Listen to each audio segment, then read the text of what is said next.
Saludos amigos, bienvenidos. Les habla Gabriel Andrade desde las Islas Caimán y hoy me acompaña Antonio Piñero desde Galicia. Saludos Antonio, bienvenido. Pues saludos, bien hallado y saludos a todos. Bueno, hoy seguimos con nuestro octavo episodio de la vida de Pablo, que tú has dicho que tu libro Guía para entender a Pablo no es propiamente una biografía y por supuesto suscribimos eso aquí, es un análisis de sus cartas. Lo que pasa es que la vida de Pablo es tan pintoresca también, por lo menos como se narra en Hechos, sincronizado con las cartas, que por eso es que a pesar de que nos podemos concentrar más en sus cartas, a mí siempre me gusta pues introducir algunos aspectos de su vida. Pero fíjate, la vez anterior, en el séptimo episodio, habíamos hablado de la primera epístola de Pablo a los Corintios y hoy me gustaría retomar este hilo para conversar sobre su segunda epístola. Habíamos dicho que la primera la escribió en Éfeso y esta segunda probablemente también la escribió en Éfeso. Leyendo tu libro y leyendo la propia carta, a mí me da la impresión, Antonio, de que esta segunda carta en realidad por lo menos son dos, si no más, o sea, dos puestas juntas. Y me da la impresión de que los últimos capítulos más bien es una primera carta y los primeros capítulos es más bien la segunda carta, o sea que el orden pareciera que estuviera invertido, es lo que la impresión que me da a mí y lo que tú discutes, ¿no? Pero hay una discusión enorme al respecto. Yo diría, yo diría que hay 5 cartas, Ya, ya, de, ya. de las cuales, o sea, tú dices dos, yo digo tres, porque tú no cuentas los dos billetes, que yo les llamo billetes, que son los capítulos 8 y 9, donde se habla de la colecta, Uh y que -huh. son distintos, ¿no? ¿Y tú crees que Pero eso es una cuarta parte, esos dos vamos, billetes? yo lo que diría que hay, para que la gente nos entienda, hay una apología o defensa del apóstol. ¿Y por qué? Si te parece bien, lo explico, ¿no? A no Sí. ser que tú quieras indicar algo No, antes. adelante. No, Eh, adelante, hazlo tú. o sea, probablemente la situación ha empeorado por lo que sea, no lo sabemos, pero lo más probable es porque han venido otros predicadores que nos dan una idea de lo pluriforme y lo complicado que era el cristianismo primitivo y han puesto a Pablo, vamos, como una sopa, vamos, que no es un apóstol, que es un tipo interesado, que no merece la pena escucharlo, que es un loco, que se fía demasiado de sí mismo, en fin, una serie de insultos, pero sobre todo que no es un verdadero apóstol. Esa es la cosa. Entonces a mí me parece que la primera carta quizás sea que bueno, se ha perdido una carta en la que alguien le cuenta, fulano dijo esto de vos, es decir, bla, bla, bla, y le cuenta todas las cosas. Entonces él se enfada y escribe una apología de su apostolado. Pues ¿dónde está esa carta? Pues quizás, quitando el capítulo 1, que es muy discutido, pues del 2 al 7 o por ahí, más o menos. Digo, hay una discusión y hay un dentro tal.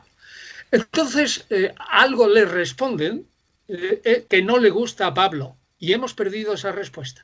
Y entonces viene lo que alguien llama la carta de las lágrimas, pero que en realidad es una carta de ataque feroz. Mm. Una carta de ataque feroz. Es decir, él dice que la escribe con muchas lágrimas porque entonces sí que también pone a caldo, como si fuera un caldo viejo, a los corintios y es lo que dice. Vuelve otra vez la apología, por supuesto, siempre hay. Y dicen los estudiosos que son los capítulos 10 a 13 más algún trozo más. Y Mm. luego finalmente hay una carta de reconciliación. Y a lo mejor esa tiene una parte en el principio y otra está mezclada. Y además hay esos dos billetes. En total hay 5 cartas. Bueno, lo primero que debemos preguntarnos es ¿quién diablos hizo esto? ¿Y por qué? Esto es una locura.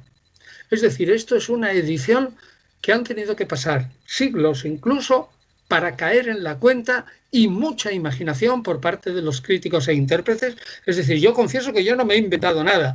Por ejemplo, análisis de este estilo pues se hizo en la escuela de Bullmann por el famoso Günther Bornkamm, que ha hecho de eso y otras cosas más análisis muy buenos, ¿no? Y yo más bien he seguido la línea de estos señores porque me interesaba, una vez que esta gente, estudiosos, que se han dedicado casi toda su vida a Pablo, ya han dilapidado su fortuna intelectual a base de hacer estas cosas, pues yo recojo los frutos y más bien lo que voy es a interpretar el contenido de esas cosas. Lo demás me importa menos, ¿vale? Entonces lo que importa es la situación de los adversarios, que deben ser pseudoapóstoles, gente que tiene carta de recomendación, gente que se cree que está en posesión de la verdad, bueno, también Pablo, pero vamos, más todavía, y que le atacan furiosamente. Y lo que importa es que Pablo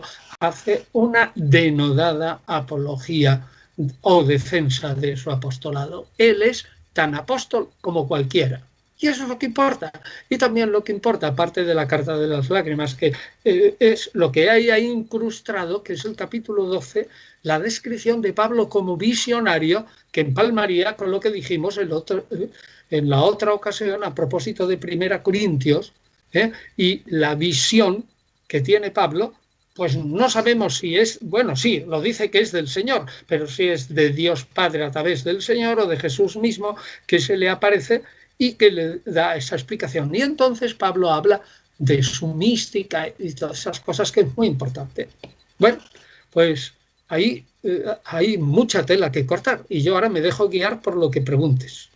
Bueno, empecemos con la carta de lágrimas. O sea, el ataque, la segunda. El ataque, sí, exactamente. Porque obviamente esta carta de lágrimas es anterior a la carta de reconciliación, obviamente. Hombre, claro, obviamente, sí. Pero en 2 Corintios está después de esa carta, o sea, está hacia el final, mientras que la carta de reconciliación está al inicio. Sí. Entonces, un lector incauto se puede confundir pensando que lo que viene primero se escribió primero y lo que viene después se escribió después, cuando probablemente es más bien a la inversa, que la carta de lágrimas se escribió primero y la carta de reconciliación después. Sí.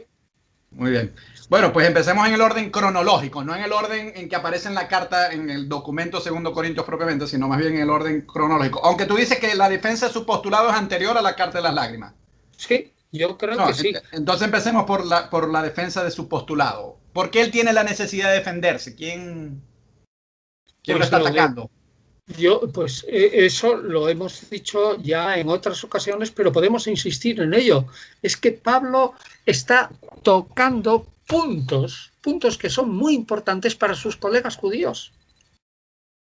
¿Y qué es la mejor manera? Ya dijimos cuáles eran los puntos importantes, es decir, la salvación de los paganos, con igual categoría. No van a ir al gallinero en el futuro teatro, que es como el paraíso, no, sino al patio de butacas, y le van a tratar como a un rey, lo mismo a un pobre judío que ha cumplido 613 preceptos que a los demás. Eso es lo que hemos dicho ya ahora. Pero vamos a ver, ¿cuál es el sistema?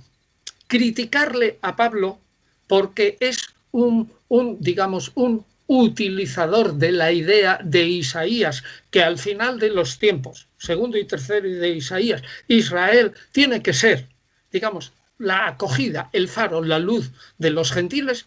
No, eso no se puede atacar. Entonces, ¿cuál es la mejor manera de atacar? Pues por la base.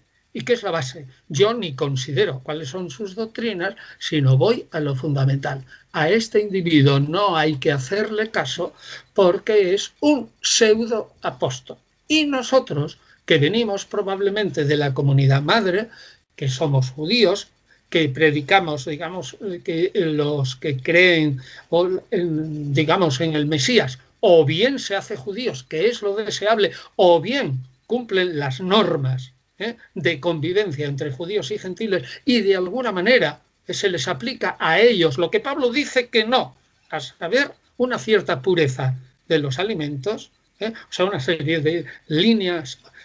Hombre, la circuncisión no llega. En Gálatas parece que sí, estos parece que son más moderados, ¿no? probablemente, la estirpe de la que vienen todos sus adversarios es del mismo sitio. Hay que tener en cuenta que el cristianismo pluriforme, eso lo percibimos nosotros en el siglo II. En el siglo I, como no tenemos apenas fuentes más que el Nuevo Testamento, en realidad no vemos, digamos, nada más que casi dos grupos o todo lo más, tres, ¿no? Y aunque cada uno dividido, el grupo de Jerusalén dividido en fanáticos y menos fanáticos. El grupo de Antioquía que de repente predica a los gentiles, donde hay algunos que se pasan también al grupo de Jerusalén y otros que siguen a Pablo. Y el grupo de Pablo, cuyo principal pecado es hacer perder las tradiciones patrias de los judíos. A saber, nosotros somos el pueblo judío. Yo insistiría en eso. Y alguna vez dije que aunque nos parezca mentira, en el siglo I no hay ningún judío que tenga problema en pensar que él solito y un pequeño grupo suyo es el que se va a salvar. Y los demás se van todos a la agenda, al infierno. Por tanto, digamos, esa pluriformidad pues se divide en 5 o 6 grupos, pero en realidad solo hay 3. Y si me aprietas más, solo hay 2. Entonces, si yo vuelvo a decir algo con fundamento, tengo que decirlo a través de la información del Nuevo Testamento, y repito que la información del Nuevo Testamento es escasa. Y más con Pablo, porque hemos perdido todas las cartas de sus corresponsales. Y el resto, y la mayor parte del Nuevo Testamento es paulino, ¿no? Es decir, tenemos poquísima información de lo demás. También dije alguna vez que yo le daría un premio a alguien que escribiera un libro sobre una teología específicamente petrina, con datos del Nuevo Testamento. Es imposible. Me escribirá un libro sobre la teología judeocristiana. Vale, de acuerdo. Pero yo no hablo eso. Esos son los de Santiago. Yo hablo de Pedro. A ver, escribe. Pues no hay. Entonces, oye, que no podemos pedir peras al olmo, que apenas tenemos información. Y eso debe quedar bien claro. Bueno, pues entonces, la apología. ¿Quiénes atacan? Probablemente judíos. Probablemente semifanáticos. ¿Tan fanáticos como los de Gálatas? Creo que no. No se habla ahí, Antonio. Los neumáticos de 1 Corintios ya ellos, digamos, desaparecen. No están entre los que atacan a Pablo aquí. Esos desaparecen salvo que algunos, yo lo dudo, parece que la carta va dirigida contra aquellos que tienen veleidades de volverse hacia el judaísmo. Algo parecido es lo que ocurre con la epístola a los hebreos, que debe ser no muy tardía, sino de un momento en el que algunos judíos que se han declarado por el Mesías, pues fastidiados porque el fin del mundo no viene, y entonces empiezan a pensar que su creencia en el Mesías es falsa, se vuelven al judaísmo, así, sin más. Y entonces la epístola a los hebreos pues es una defensa de Jesús, que es el sumo sacerdote y bla, bla, bla, y el sacrificio perfecto y el redentor y el revelador y todo eso. Y lo mismo le pasa a Pablo. Es decir, algunos del grupo judío puede ser que se volvieran hacia estos predicadores. Y es posible que si estos predicadores, ojo, que si estos predicadores no son tan fanáticos como los de Gálatas, hubiera también en ellos cierta dosis de ese espiritualismo extático, visiones que también tienen ellos, pero de otro estilo, comunicación con la divinidad o algo así, que les equipara a Pablo, que les hace ser superapóstoles, porque además de pertenecer a Jerusalén, tienen lo mismo que Pablo. Y a lo que voy, es posible que algún que otro neumático, pero también es posible, hubiera dicho, hombre, pues a lo mejor tienen razón. La salvación está en el pueblo judío y en el pueblo elegido, y al grupo grupo de judíos que se puede apartar de Pablo se puede añadir algún neumático. Pero yo pongo la mano en el fuego por lo que estoy diciendo, no la pongo. No la pongo. Si hay una carta difícil de interpretar, es esta. Porque encima que es difícil, este misterioso editor, que no sabemos quién es, ni qué le movió, ni por qué. Quizás, no sé, quizás para lograr el número 7. Lograr un número 7. O que quizás no era un buen, o que quizás no tenía, quizás no tenía un buen nivel de alfabetismo, o sencillamente no tenía una buena técnica para poner textos juntos y sencillamente los anotó todo así. Eso pasa cada rato en las pistas. Pero es que eso es salvaje. Lo que ha hecho este hombre yo lo califico de tremendo y despistantísimo. O sea que si encima éramos pocos, como dice, éramos pocos y parió la abuela, que se dice por lo menos aquí en la península, ¿no? Que éramos pocos y ya teníamos dificultades, ahora nos viene un señor y nos trastoca todo. Bueno, no doy, repito, lo que yo estoy diciendo creo que puede quizás aproximarse a la verdad, pero yo no pongo la mano en el fuego, ¿eh? Bueno, pero digamos que para efectos de reconstrucción asumamos que hay esas tres cartas, que es la defensa del apostolado, la carta de las lágrimas y la carta de reconciliación. Entonces, sigamos con la defensa del apostolado.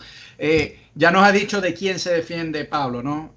¿Cómo se defiende? Porque si es esta sección que yo estoy pensando, es ahí donde él dice que él ha sido azotado 5 veces los 40 menos 1, que él ha sufrido naufragios, creo que en esta carta de la defensa del apostolado es donde él dice que él conoce un hombre que ha ido al tercer cielo, ¿no? También. Entonces, también, como diciendo, no me llamen falso apóstol a mí porque yo he estado en comunicación con la realidad celestial y tal. Es que algo así como él se quiere como vender, ¿no? O sea, como presentar su currículum, sus credenciales. Sí, pero sus credenciales es una mezcla curiosa. Es una mezcla de defensa de su misticismo, de lo que ellos le atacan, es una defensa de su éxtasis, de su comunión con la divinidad, pero al mismo tiempo que él es súper judío. Aunque esa defensa saldrá más claro en Filipenses, ¿no? Sí, son judíos más yo y todo esto y tal, pero también sale aquí. Es decir, eso de los 40 azotes. Y después es curioso, su defensa del apostolado es que él, aparte de tener muchos contactos por ser judío con la verdadera tradición de Jesús, y que por lo tanto, y además que él es tan fiel al judaísmo que ha sufrido como nadie, que él piensa que esos sufrimientos, y esto es muy importante, y eso no lo tienen sus superapóstoles, estos sufrimientos por medio de una suerte de cuerpo místico se asocian a los sufrimientos del Mesías y por lo tanto eso le hace ser también un verdadero apóstol. Él está tan unido al Mesías Cristo que padece con él y que sus padecimientos de algún modo, y esto es una idea tremenda, completan los padecimientos de Cristo. Bueno, esto es pavoroso en el sentido de que Pablo tiene una idea tremenda de sí mismo. Bueno, sobre eso te quiero preguntar, Antonio. Yo sé que tú no eres psicólogo, sino historiador, pero bueno, podemos especular un poquito y te invito a que lo hagas. Tú ves aquí como cierto complejo de masoquismo y que hasta cierto punto es una inestabilidad mental, porque no me pareciera normal que alguien se regocije tanto con decir yo he sufrido y me estoy dando con una roca y tal. Vale. Y bueno, yo mira, a San Pablo... No sufrió. ¿Cómo? ¿Es que acaso el Mesías no dice Pablo, sed imitadores míos, como yo soy imitador de Cristo? Y no dice en Filipenses, que lo veremos cuando vamos allí, que este Cristo, aun teniendo una cierta entidad divina, se humilla hasta la muerte, adquiere forma de esclavo y padece.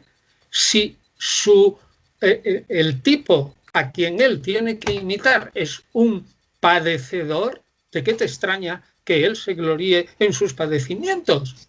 Sí, es que sin sangre, es que esto es el Mediterráneo oriental, sin sangre, sin sufrimiento, sin sacrificio, no hay redención. Ahora tú puedes atacar desde el siglo XXI y decir, menuda idea tan bárbara. Pero es exactamente igual en el judaísmo, en otras religiones y en la religión greco-romana. Es decir, eso no se puede discutir. Entonces, créame de verdad, no debes de ningún modo asombrarte y ver un masoquismo, solo masoquismo. Lo que hay es una autoconciencia diría de su elevadísima dignidad, porque en sus sufrimientos se está igualando al Mesías. He dicho que casi complementando aquello que le falta a los sufrimientos del Mesías para que el grupo se salve. Es decir, de alguna manera es como si Pablo, nada menos, y también esto es tremendo, presentara al Dios Padre no contento con solo el sufrimiento de su hijo, que ha permitido nada menos que se humille como un esclavo y la muerte en cruz, que es lo peor de lo peor de lo peor, sino que encima a aquellos que imitan les exige un sufrimiento complementario. ¿De dónde te crees tú que viene en el cristianismo actual la mortificación, el padecer con Cristo, el ser imitador de Cristo, la negación, el complacerse en el cilicio, en el ayuno? Vamos, San Pedro de Alcántara fue un individuo que murió jovencísimo porque las penalidades a lo que sometió su cuerpo son abrumadoras. Y al único que quería imitar es a Pablo, y con Pablo a Cristo. Luego no te admires de nada. Toda la tradición cristiana entonces critica a toda la tradición cristiana de la mortificación, del machacamiento, del desprecio al cuerpo, del cilicio, de la penitencia, del ayuno, del hambre, de los clavos, de las laceraciones, de que yo me alegro mucho de tener, digamos, las mismas ulceraciones, estigmas que tenía el Mesías. Por Dios, todo nace ahí. O sea que ahora, si tú a eso le llamas masoquismo, yo lo admito, pero desde el siglo XXI. En el siglo I no era masoquismo. Es más, era un signo de gloria. Pero fíjate, yo entiendo a Pablo y entiendo lo que tú dices de Pablo, pero yo también entiendo el escándalo que esto tuvo que haber causado en paganos, y pienso por ejemplo en Celso, que esta es una de las grandes críticas que él hace a los cristianos, y dice, esta gente o sea, quiere sufrir, sí, está loco, y no solamente en Pablo, sino ya siglos más adelante, por ejemplo, Perpetua y Felicidad. Exacto, o esa historia de un montón de cristianos que se presentan frente a un gobernador, creo que es, y dicen, queremos que nos mate. Y el gobernador dice, no, ¿por qué los voy a matar? Si ustedes no han hecho nada malo, vayan, si quieren morir, tírense por un barranco, pero yo no los voy a matar a ustedes. Este deseo de morir, pero sin un propósito. Entonces, así como yo entiendo a Pablo. No, Gabriel, no digas sin un propósito. Bueno. Para conseguir una vida mejor. Esta vida es tránsito. Y eso lo dice claramente Pablo.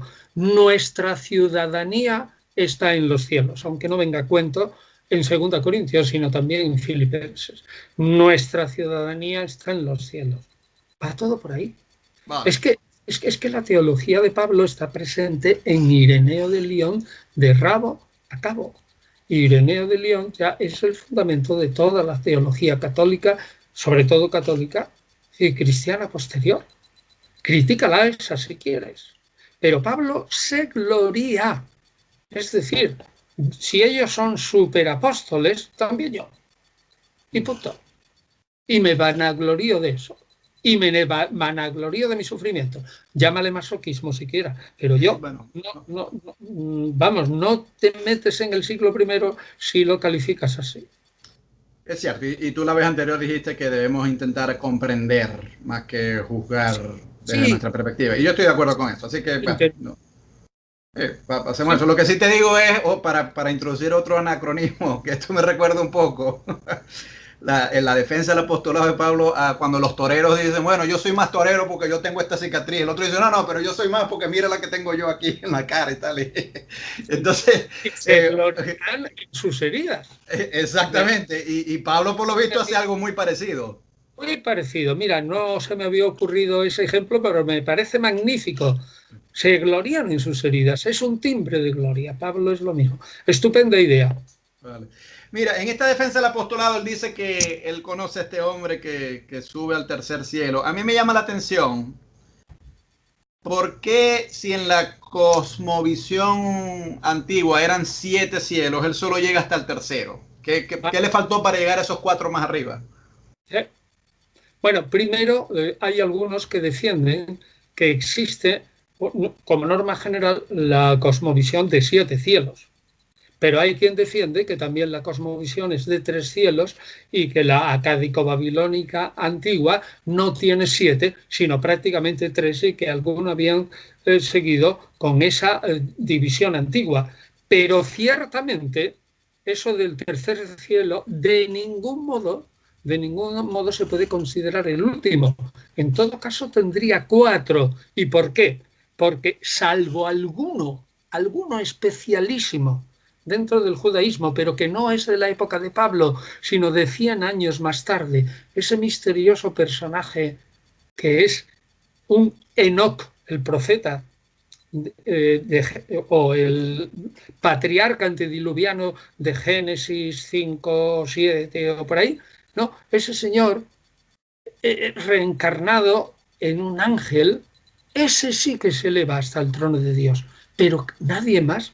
Es decir, que Pablo, cuando se eleva hasta el tercer cielo, está en un estadio previo a la sede de la divinidad. La sede de la divinidad es solo para los superarcángeles, ni siquiera para todos, y además solo para este individuo que no es de la época de Pablo, sino posterior, que se llama Metatrón, es decir, Metatronos, es decir, el que está junto al trono o con el trono o detrás del trono, ¿sabes? Y que es un personaje humano, pero casi que se convierte en un ángel. Ojo, que a Jesús acabarán haciendo lo mismo con él. Es decir, que Pablo va a poner unos fundamentos respecto a la divinidad del Mesías, aunque estemos mezclando, que son tan judíos, que en el cristianismo habrá una cristología que es angélica, pero es judeo-cristiana, y en el judaísmo, que luego será el rabinato ortodoxo, hay también una especie de mesianismo, de un Metatrón, que es Enoc y que por lo tanto de alguna manera juzga a los hombres e intercede por los hombres ante Dios, que también casi se convierte en un ángel. Pero llega un momento después del siglo II, quizás por influencia de la mentalidad griega, que se separan radicalmente. Y como dije alguna vez, mientras los judeocristianos rechazan esa cristología angélica y hacen de Jesús una segunda persona, una divinidad, mientras tanto los judíos, y está Te perdimos ahí, Antonio. del Rabí Akiva, creo que sí la nombré, ¿no? Entonces se desvía hacia la mística solamente, y ahí para unos iniciados. Pero ese judaísmo jamás piensa en un Mesías que pueda ser ya celestial. Pero ahora en Pablo estamos en el momento en que los judíos no han llegado todavía al siglo II. Y sin miedo ni pudor pueden pensar tranquilamente, y siendo judíos, que se acercan al trono de Dios. Pero nadie puede en vida ver a Dios sin morir. Luego, el tercer trono no es el supremo. En todo caso, había 4 más. Y si hay 4 más, a lo mejor no sabemos por qué no nombra los otros 3. Y está pensando en la típica, digamos, cosmología hebrea de 7 cielos, para que sea de acuerdo con el Shabbat, el sábado 7, los días de la creación, y 7 el número de la perfección. Bueno, entonces yo diría, dejémoslo también en una duda, y pensemos que Pablo llega casi, llamémosle, a entrevistarse con Dios sin llegar a entrevistarse. Es decir, que se queda en la antesala. Claro, yo añadiría aquí, Antonio, y basado en muchas de las cosas que tú has hablado en programas anteriores, que en función de la expectativa apocalíptica, Pablo dice, ya las cosas buenas están llegando, y como él dice en 1 Corintios, están los primeros frutos, sí, que fue la resurrección de Jesús, pero la de la resurrección del resto de la gente va a venir después. Entonces supongo yo que una analogía podemos hacer aquí. Ya hay cosas buenas que están llegando. Yo subí al tercero, pero todavía falta más para lo bueno que va a venir y que ya viene pronto. O sea, es como una forma de entusiasmar a la gente. Es posible, sí. Yo no he reflexionado tampoco especialmente sobre este aspecto, porque, digamos, una vez que yo hablo del misticismo de Pablo y lo sitúo dentro del cuerpo místico, eso me interesa más que digamos, profundizar en el sustrato psiquiátrico y psicológico de la visión de Pablo en el capítulo 12 de 2 Corintios. Por eso yo digo, estoy un poco también especulando sin haberme ocupado en exceso de ese punto, porque ya, digamos, no gano más. Quizás gano poco para comprender a Pablo. Sí, sí, sí. Te iba a preguntar, no tengo el texto ahorita aquí, pero anoche lo estuve revisando y me llamó la atención que, corrígeme si no es así, porque tengo alguna duda, que él dice que este hombre subió al tercer cielo, y claro, hablando de él mismo, pero en tercera persona, y él dice, y no estoy seguro si lo hizo en cuerpo o en alma, no lo sé, pero la cosa es que llegó.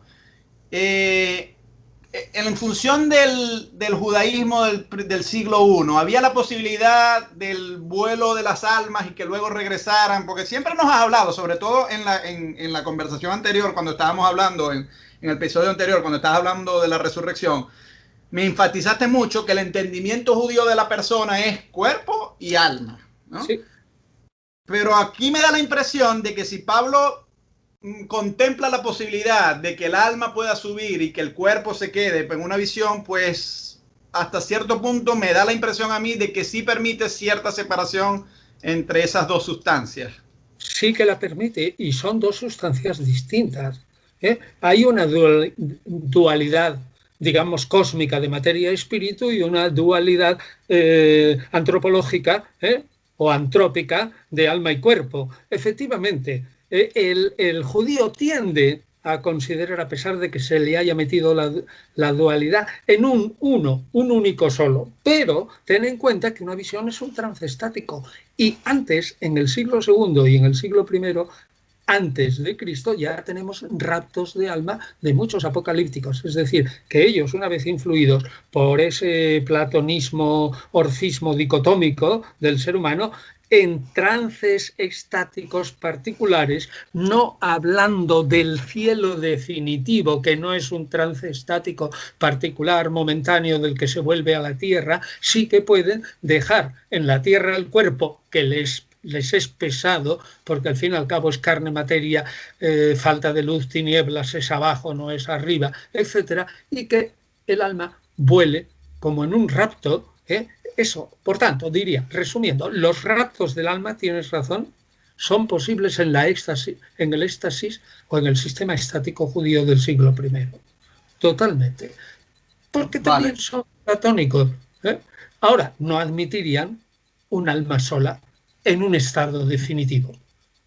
Entonces, a lo que te quiero preguntar, el trance este de 2 Corintios sería muy distinto del rapto en Primera Tesalonicenses. Eso sí sería en cuerpo y alma. Hombre, claro, es radicalmente distinto. El rapto en Primera Tesalonicenses es el definitivo, es en cuerpo y alma, porque van incluso los vivos, a quienes solamente se les cambia su cuerpo para que la materia, otra vez el platonismo, ¿no? La materia, la chispa, no, las tinieblas, la oscuridad, lo pesado, en fin, lo grosero, no entre arriba, que es el reino de la luz, de lo ligero, y de lo, digamos, de lo espiritual, de lo superior. Bien, o sea, que distingamos un trance estático, es decir, es una enajenación mental transitoria de lo que dice en Primera Tesalonicenses 4, 13, 17, que es el estado definitivo en el cielo, y por lo tanto es alma y cuerpo. Ese es definitivo. Vale. Bueno, pasemos a hablar ahora de la carta de las lágrimas. Se llama así, sospecho, porque peleó con los corintios otra vez. No, porque hay un pequeño parrafito. Cuando dice, he escrito esta carta con muchas lágrimas. Es decir, es una captatio benevolencia. Aunque os estoy vapuleando, sin embargo estoy derramando lágrimas de tristeza por vosotros. Claro, y esa lágrima es porque he peleado con ustedes y no quiero pelear, pues. Bueno, y porque tengo que vapulearles un poco, pero no quiero. Y entonces me pongo a llorar. O sea, es un truco retórico. Sí, no sé, como cierta manipulación emocional, dirías tú. No lo quiero juzgar nuevamente, pero si a mí, y no quiero juzgarlo con el siglo XXI con los ojos del siglo XXI a una figura retórica del siglo I, pero yo veo cierta manipulación aquí, chantaje, digamos. Bueno, es posible, ahí yo no lo niego, es posible, porque esa retórica, eh, toda la retórica, como dice ya Gorgia y Protágoras, ¿no? Dice bien claro que es hacer del argumento menor y malo uno superior, ¿sí o no? Sí. De el que es geto menor, hacerlo Aristón mejor. Esa es la retórica. Bueno, pues eso, al fin y al cabo, es una suerte de manipulación. Y Pablo también es retórico. Pablo, pero sí es un vendedor. Es un vendedor, ya lo comparamos el otro día con un charlatán. Sí. Con un charlatán de feria. En algunos aspectos él tiene que presentar siempre, digamos, la consideración buena de la cosa. Si no lo consigue adeptos, ¿no te das cuenta que la vida de Pablo es una carrera contra el reloj? Tiene que cumplir Isaías 49:2. Tiene que cumplir la tercera parte de la promesa a Abraham y le queda poco tiempo. Tiene que conseguir clientes, como sea. La carta de las lágrimas, pues entra dentro de eso. Ahora, yo tampoco diría que está mintiendo. A lo mejor sentía verdadera pena, ¿no? Ah, sí. Sí. Tienes toda la razón ahí también. Bueno, cuéntanos un poco de esa carta. Él ahí se enfrenta a los que él llama superapóstoles, ¿no? Con esa tremenda ironía. Y claro, los llaman superapóstoles y es irónico porque él dice, bueno, cuidado, parecen gente que está por encima de los apóstoles, pero en el fondo lo que quieren decir es que no son ningunos superapóstoles, sino que son gente más baja en realidad, más baja en conocimiento y baja en dignidad y tal, ¿no? Pero aquí maneja muy bien la ironía. En realidad ese es el centro, ¿no? El centro es la crítica durísima, no solamente a los superapóstoles, que además necesitan cartas de recomendación, y él no necesita cartas de recomendación ninguna, y se presentan allí probablemente de Jerusalén o lo que sea, ¿no? Y encima se creen, vienen con cartas de recomendación y el que no tiene cartas de recomendación vaya a unos superapóstoles. Pero no solo critica a estos superapóstoles, la carta de las lágrimas es contra los corintios mismos que se están dejando engañar. En ese sentido, es parecido a lo de Gálatas el argumento. Es muy parecido, como os dejéis engañar, perdéis toda la bondad de lo que yo os he predicado porque mi evangelio es una liberación. Y el evangelio de estos superapóstoles es una esclavitud, es volverse a hacer esclavo. Lo que pasa es que, yo te digo una cosa, Antonio, en esta carta de las lágrimas, a mí me da la impresión que no hay tanto énfasis en el asunto de la circuncisión como si la hay en Gálatas. No la hay. De donde yo he deducido que probablemente estos superapóstoles no habían hecho demasiado énfasis. A lo mejor resulta que eran de la parte, digamos, no tan fanática de Jerusalén, ¿no? Y dijeron, bueno, después del concilio o de la segunda reunión o de lo que fuera, que el otro día para algunos oyentes pudo quedar un poquito oscuro por las hipótesis que tú nombrabas de que hubo en realidad 2 reuniones y que yo no lo he rechazado de una manera absolutamente tajante, aunque así no lo he considerado en el libro y tampoco lo veo que lo admitan, y eso también lo dije, los mejores investigadores de Pablo, los que están consagrados. Bueno, pues lo mismo es posible que tras esa segunda reunión estos superapóstoles dijeran, la batalla de la circuncisión está perdida. Bueno, tú sabes, los apologetas, te voy a plantear una cosa, los apologetas que plantean esas hipótesis que yo te había comentado el otro día, ¿no? Para resolver el asunto, ellos dicen, en el Concilio de Jerusalén todo quedó resuelto, entonces uno los interpreta, uno los interpone y dice, pero un momento, entonces, ¿quiénes son esos superapóstoles en 2 Corintios? Porque si todo quedó resuelto, cabría esperar que esos superapóstoles no vienen de Jerusalén ni son enviados de Santiago. Y yo me he encontrado que estos apologetas suelen decir que esos superapóstoles quizás sean gnósticos. Sí, y que Pablo se está enfrentando a gnósticos y no propiamente a judeocristianos de Jerusalén. ¿Cómo ves tú esa hipótesis? Bueno, es una hipótesis que ha gozado de gran famor en Alemania y hay un teólogo muy famoso que se llama Schmittals, Schmittals, Schmittals, que defiende eso. Defiende exactamente eso y que yo lo guardaba en la recámara para tratarlo inmediatamente ahora, pero que tú lo has sacado. Bien, pues es una hipótesis que ha sido en algún momento, digamos, como muy efectiva en Alemania. Pero yo diría, y aquí voy a hacer una crítica a la investigación, yo diría que la investigación también va como un péndulo, ¿vale? Y que ahora ese pagnosticismo ha pasado ya. Ni siquiera sabemos esa famosa distinción entre gnosis como atmósfera, digamos, de una serie de ideas, y gnosticismo, es decir, un sistema filosófico hecho y derecho, pues también se duda.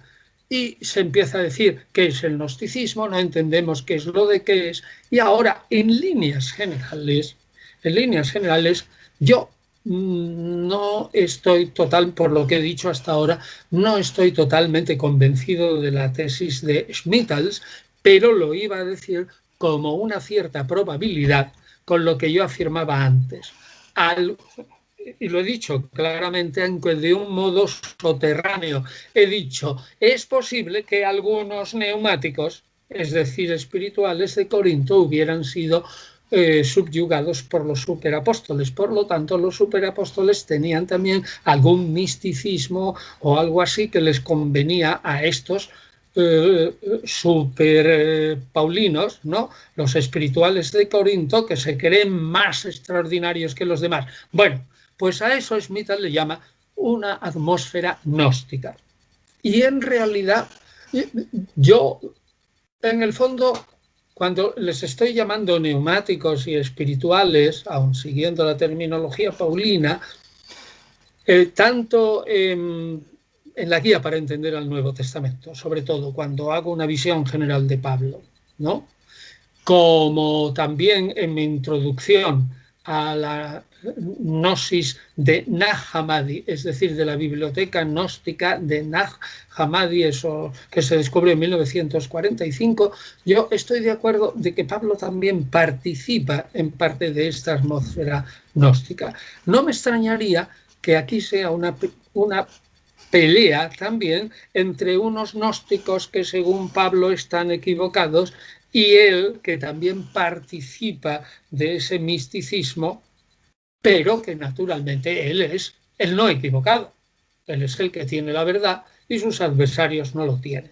O sea que yo veo con respeto la tesis de Schmittals, aunque ahora, admito, está pasada de moda, o sea, casi nadie la defiende en Alemania. ¿Y qué es lo que se defiende ahora? Una cosa muy brumosa. Es decir, tenemos que replantearnos todos nuestros conocimientos de la gnosis. Y un libro como el de Kurt Rudolph, La gnosis, que a mí me parece un libro maravilloso, sin embargo, que no está traducido al español. Yo lo conozco en alemán y en inglés. Kurt Rudolph. Pues ese es un libro que ya no se escribiría hoy. Nadie se atrevería a escribir. Y la tesis de Schmittals está hoy en líneas generales rechazada como exagerada, pero tiene su puntito y lo admito. Que Pablo es posible que viva también dentro de una cierta atmósfera gnóstica, aunque yo en mis comentarios a esta carta sobre todo quizás haya hecho más hincapié en el misticismo de Pablo, concentrándolo en el cuerpo místico de Cristo y en ese misticismo de atreverse a estar tan unidos con la divinidad que sus sufrimientos son complementarios a los del Mesías, que a mí me parece súper asombroso. Pero eso es propio de un visionario, de un fanático hasta cierto punto, como lo es Pablo, ¿no? Bien, así que en síntesis, no rechazo esa hipótesis del todo. Bueno, sí, pero asumamos que los superapóstoles... Sí, fuera de... pero asumamos que los superapóstoles sí vienen de Jerusalén, pues, y son probablemente enviados de Santiago. Pero que también pueden ser de una línea que comulguen un poco, o por ejemplo podrían ser, yo qué sé, la parte dura de Antioquía, ¿no? La parte muy dura, o la parte blanda de Jerusalén y la parte más dura de Antioquía, que quizás tuviera, yo no me pronuncio claramente en el libro, yo no me pronuncio, porque es que tampoco lo sabemos. y he evitado pronunciarme claramente cuando en la investigación actual hay un mare magnum. Hombre, en algunos casos sí, pero aquí sí que lo he evitado de una manera consciente y un poco por prudencia, ¿no? Entonces, se me ocurre ahora mismo que a lo mejor podrían ser gente de Antioquía que allí estarían más en contacto con lo griego, ¿no? O de Alejandría, vete tú a saber, judeocristianos de ¿Qué, Alejandría. qué tan lejos, qué tan lejos está Antioquía de Corinto? Pues ¿Habría sido Antioquía, fácil para viajar? sí, para viajar sí, porque se baja, vamos, desde Antioquía, se sale por el río, me parece que es el Orontes, ¿no? Se sale el Orontes al mar, se sube, se bordea Chipre y luego se enfila hacia el istmo de Corinto, si quieres. O sea que en una semana de navegación se puede llegar con vientos favorables del sur. Vale, entonces sí es plausible que, digamos, la parte dura de los judeocristianos de Antioquía hayan ido a Corinto. La parte blanda de los judeocristianos de Santiago. Yo no me pronuncio de una manera tan clara como has visto ahí, porque, bueno, es cierto que es fundamental conocer a los adversarios. Y si no conoces a los adversarios, no entiendes cuál es la argumentación de Pablo. Eso es un principio evidente que yo mantengo en mi libro. Pero si resulta que no puedo llegar a conocer perfectamente a los adversarios, pues también tendré que confesarlo, ¿no? Vale, sí, me parece válido. Bueno, en fin, quien quiera que haya sido esos superapóstoles, Pablo regaña a A los los corintios corintios. por dejarse seducir, a los judíos por la parte judaizante, y volverse a lo judaizante, y a los neumáticos, si es que lo hay, que es muy probable, por dejarse camelar por estos señores que tienen visos de misticismo y una cierta atmósfera gnóstica de la que participa también Pablo. Ahora, cuando los regaña, Antonio, te pregunto, ya sabemos, por lo que nos explicaste la vez anterior, que las sinagogas, el método de disciplinar eran los 39 latigazos, ¿no? O sea, Pero, método extremo, ¿eh? Ya sé, pero bueno, los judíos por lo menos del Mediterráneo, de la diáspora, y sospecho que los de Judea también se tomaban muy en serio eso de que la letra con sangre entra, ¿no?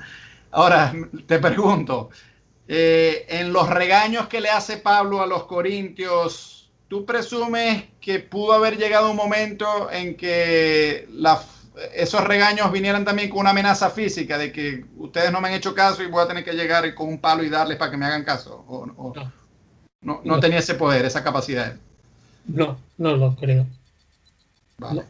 Aunque dice una vez, en rapto voy a ir con el palo, pero lo niega. Yo, vamos, no tengo argumentos tampoco taxativos, pero yo creo. Además, Pablo era pequeñito y feo.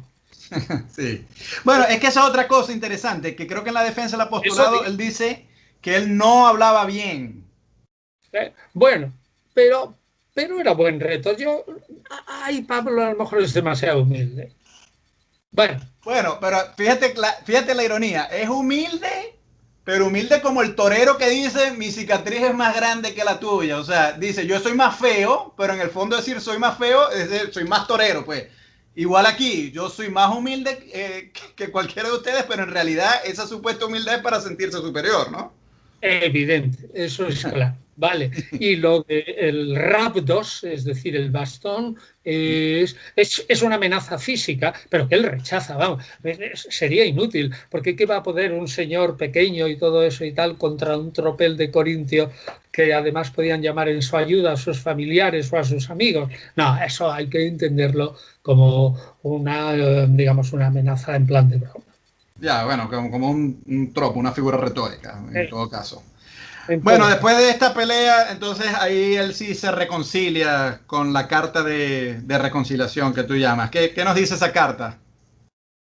Pues en realidad que está tan reconciliado con ellos que olvida prácticamente todo, que lo da por borrado, que incluso aquel individuo que le agravió en la carta anterior y que lo había mandado a Satanás, que ya que el hombre se ha arrepentido, él lo perdona también e intenta que todo vuelva, simplemente es una reconciliación, es decir, me olvido de todo, ahora bien, seguid siendo imitadores míos, eso está claro, Yo soy el único que tiene razón, pero perdono hasta lo imperdonable, que me ha agraviado y que me ha dejado fatal en público. Vamos, yo creo que esa es la idea sustancial con la que se debe quedar nuestro lector, digamos, que está buscando una síntesis. Esa reconciliación es total, absolutamente total. ¿Y tú crees que los corintios le hicieron caso y abandonaron a los superapóstoles y se fueron por la senda de Pablo? Da la impresión de que sí, por lo menos en la historia de la tradición posterior, no se menciona ninguna derrota de Pablo en este sentido, en absoluto, no existe. O sea, que esto, como Pablo cuando se encontró a Paulo allá en Chipre, otra victoria para él. Esto es otra victoria, sin duda alguna. La pugna termina en victoria, pero Pablo cede y se reconcilia, y porque la carta de las lágrimas y esas amenazas debió de surtir más efecto de lo que a lo mejor Pablo pensaba. También es posible, y entonces, dada la buena voluntad de los corintios debido a la carta de las lágrimas, pues entonces Pablo no tiene más remedio que reconciliarse, aparte de que él es evidente que tiene que ser el primero en predicar la reconciliación si antes, ahora y después en Filipenses proclama las bondades del grupo, ¿no? Sí, porque en Filipenses también está la preocupación, igual que en Primera Corintios, que de lo cual tú me hablaste la vez anterior, de evitar las fricciones, ¿no?, en la comunidad. Evitar las fricciones, ante todo. Incluso en Filipenses, a mí me llamó la atención, porque yo estuve leyendo anoche Filipenses, hay una pelea entre dos mujeres, y él dice, miren ustedes muchachas, dejen de pelear. Exacto, Evodia y Síntique, que se peleaban entre ellas, probablemente era una cuestión de honor. Pero a lo mejor lo podemos decir luego, pero bueno, lo adelantamos. Era una cuestión de honor probablemente que alguien, o Evodia o Síntique, que se consideraba más apóstola, ¿no?, que la otra, o con más méritos o algo así para tener una cierta prelacía. Por ejemplo, para orar primero en la asamblea y no segundo, cualquier cosa te puede ser. Pero dice Pablo, nada, se acabó. Os ruego en el Señor que tengáis el mismo sentimiento. Pero nos estamos metiendo en Filipenses, ¿eh? No, ya hablaremos de eso otra vez, en otra ocasión, pero sí, lo que sí me interesa destacar es el tema en todas las cartas de Pablo de la unidad de la comunidad, que eso pareciera... Incluso la forma en que él firma, dice, en Cristo Jesús, cuando se despide de la gente, ¿no? Cuando ya está despidiendo sus cartas, tiene esa frase que siempre aparece, en Cristo Jesús. Y supongo que en Cristo Jesús es bueno porque todos participamos en él, ¿no? Sí.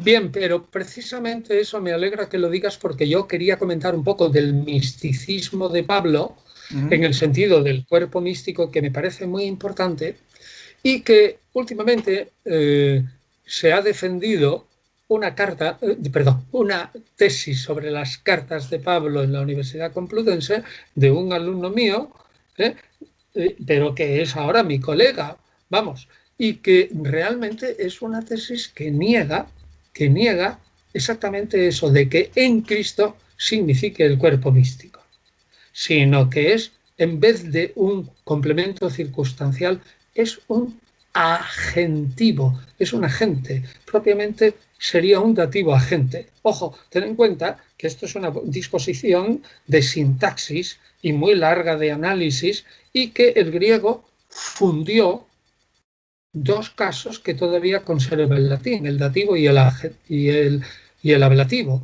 Por tanto, el ablativo es complemento circunstancial. El dativo puede ser, en líneas generales, de daño o provecho, o es agentivo también. Pues bien, esta tesis dice que hay que entender de otra manera el cuerpo místico de Pablo, que eso de deducir de 2 Corintios y de otras cartas de Pablo, que esa unidad en Cristo es tal que nosotros formamos un solo cuerpo, está radicalmente equivocado.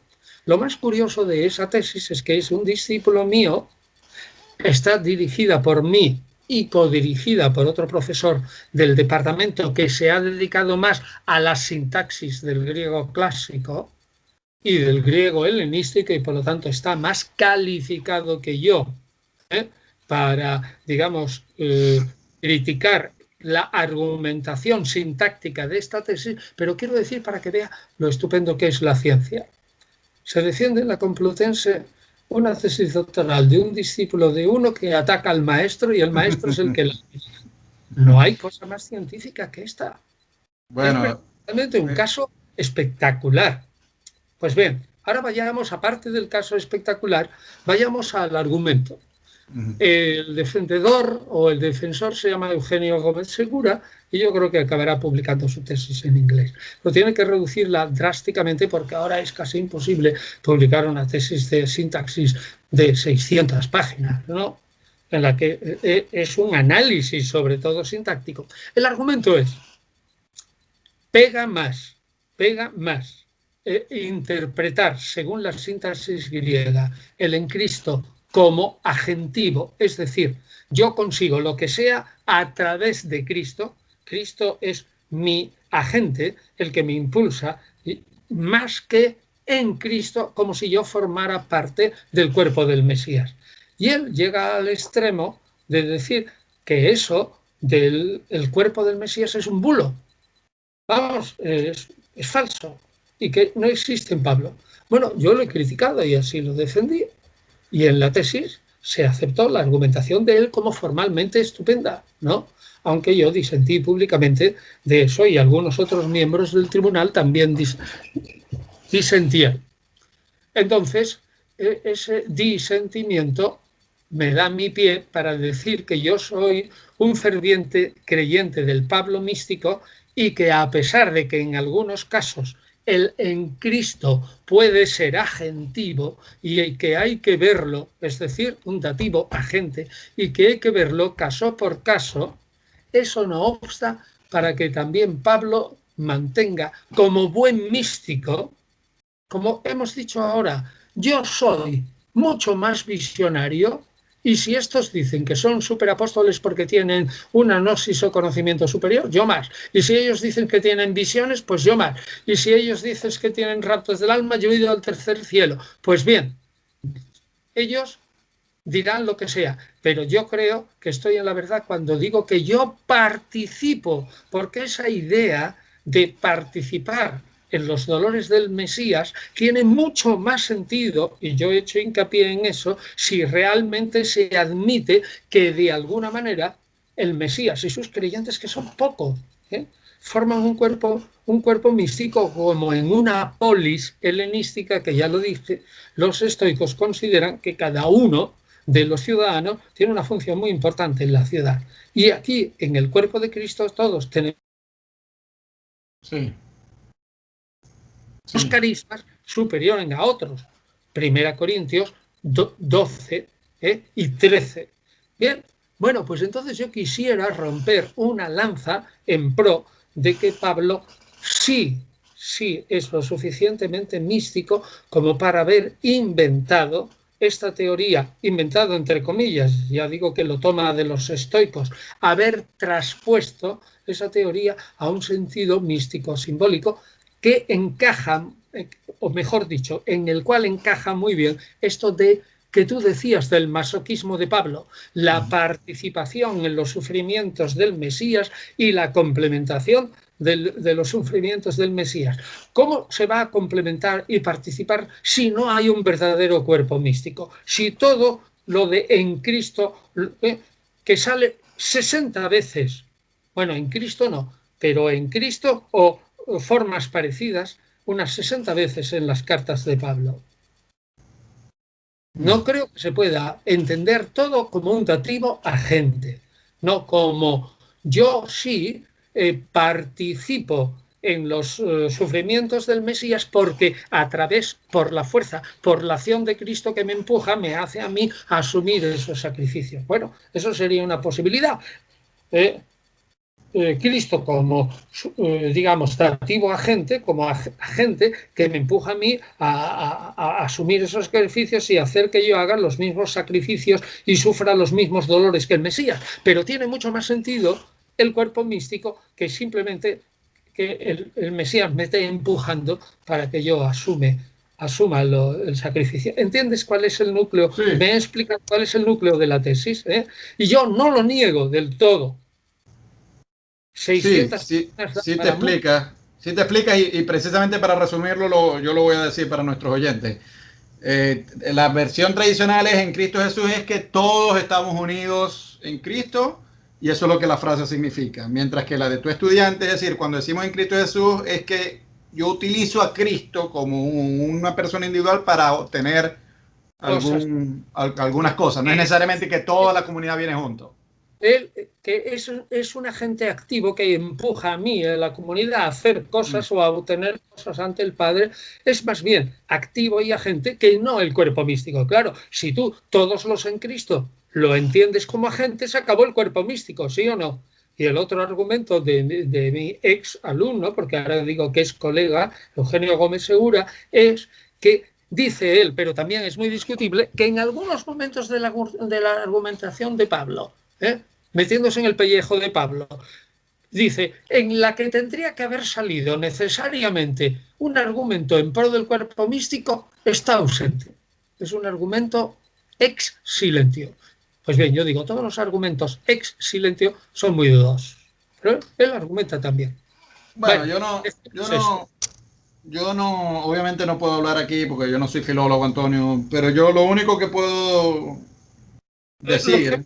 Lo de los sufrimientos de Cristo encaja mejor. Claro, y eso y la unidad orgánica de la comunidad, que él hace mucho énfasis en 1 Corintios, por ejemplo, ¿no? Y en Filipenses cuando le dice a esas mujeres que no peleen y tal. Entonces, en función de lo que conocemos, exacto, la salvación del grupo y tal, entonces yo creo que es mucho más plausible la hipótesis tradicional que tú planteaste. Bueno, se nos acabó el tiempo, Antonio, porque llevamos 1 hora hablando, pero yo diría 2 Corintios es una de las cartas más difíciles de leer. Sí, es Corpus Paulino. Pero creo que... teología es Gálatas y Romanos, pero esta es complicada de leer por lo confuso y lo desordenado. Sí, pero precisamente... No conocemos bien a los adversarios. Claro, y por eso digo que el hecho de que tú hayas aquí aclarado que por lo menos hay estos tres estratos, ¿no? Yo creo que nos ha servido de muy bien. Carta, ataque y de lágrimas también, y finalmente carta de reconciliación, más 2 billetes en pro de la colecta, que son los capítulos 8 y 9. 5 cartas en total. Y ojo, a lo mejor también al debe de este editor increíble, hay que poner no solamente que haya enredado el asunto, sino que nos haya hecho perder material. Y además de eso,